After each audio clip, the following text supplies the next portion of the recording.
வணக்கம். ஆகாஷ்வாணி புதுச்சேரி செய்திச் சுருக்கம் வாசிப்பவர் வீரமணி.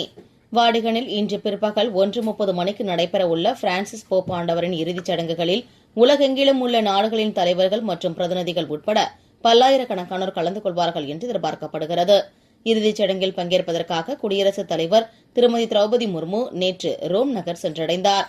அங்கு வாடிகன் நகரில் உள்ள செயின்ட் பீட்டர் பசிலிகாவில் மலர் வளையம் வைத்து போப் ஆண்டவருக்கு அஞ்சலி செலுத்தினார்.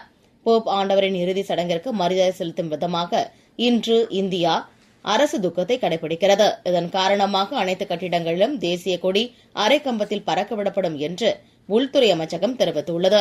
ஏற்கனவே போப் ஆண்டவரின் மறைவையொட்டி இந்தியா 2 நாள் அரசு துக்கம் அனுசரித்தது என்பது குறிப்பிடத்தக்கது. பிரதமர் திரு நரேந்திர மோடி நாட்டு மக்களுடன் தமது எண்ணங்களை பகிர்ந்து கொள்ளும் 121வது மன் கி பாத் எனும் மனதின் குரல் நிகழ்ச்சி ஆகாஷ்வாணியில் நாளை காலை 11 மணிக்கு ஒலிபரப்பாக உள்ளது.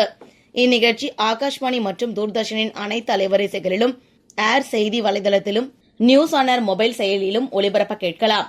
ஆகாஷ்வாணியில் பிரதமரின் ஹிந்தி உரையை தொடர்ந்து அதன் பிராந்திய மொழி வடிவம் இடம்பெறும். மும்பையில் நேற்று நடைபெற்ற 3வது இந்திய ஒலி உச்சி மாநாடு மற்றும் விருதுகள் 2025இல் பல்வேறு பிரிவுகளில் மொத்தம் 6 விருதுகளை ஆகாஷ்வாணி வென்றுள்ளது.